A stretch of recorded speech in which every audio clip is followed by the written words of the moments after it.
Part of it is that I've been, when you start making, it's the act of making that gives you ideas. At least it gives me ideas. So, starting as a high school jewelry student, you start with simple ideas, but every time I make something, there's another level that starts to present itself. And it's not like I'm out there looking for ideas, they just come to me. And a piece like the Floating City, I just started, I guess it's because I've seen so many science fiction movies. I think Close Encounters of the First Kind had just been out for 10 years or something, and the mothership with all the cityscapey things on there.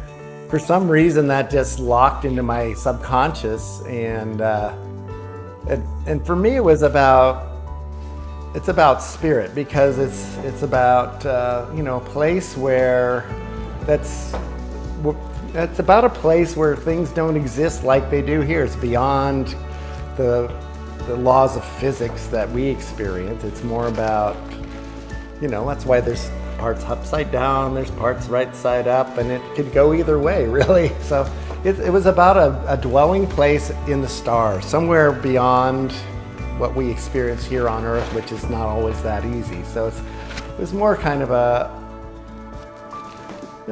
like a safe space, a really beautiful, elaborate safe space that I just felt in my body, and then this idea came. And I don't know, the ideas develop on their own, it seems like, but then I always have to filter the vision with what I know I can do. So and I like to incorporate as many different techniques as I can. So the Floating City had all the tube forming techniques, the different cross sections of tubes hanging down, and it had a repoussé top section. I just repoussé different layers and then added granulation and different stones and things on top, and the double woven tapered chain and all that stuff. There was just a ton of different stuff going on in that piece. So, for me it was just like, okay, it's a hard time, let's just do something and go all the way. I do feel like it isn't really me, that I'm kind of bring something forth because I've trained my brain to execute things in a certain way, so that I'm able to bring ideas forth that wouldn't have been able to come forth otherwise.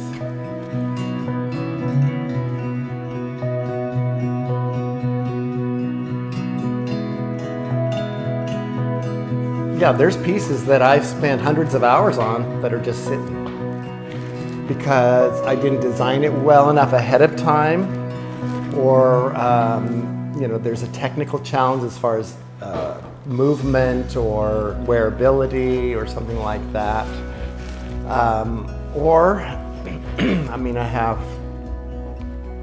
I have a bracelet right now that's been sitting on my bench I started it maybe 3 or 4 years ago.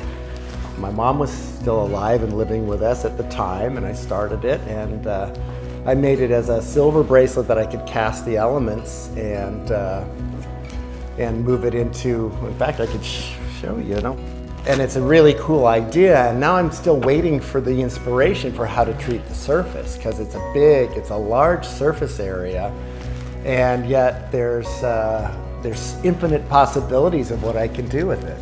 So here it is. It's like a series of kind of garlic-shaped panels that taper as they go around. And it's a really cool piece. It's unlike anything I've done before, which is another thing. I love to do things that are just totally different. And yet I thought of maybe 10 different ideas of what I could do to the top, but I still haven't, got an idea going, yeah, I got to spend the hours that it's going to take to do that, because I like to take my time with everything.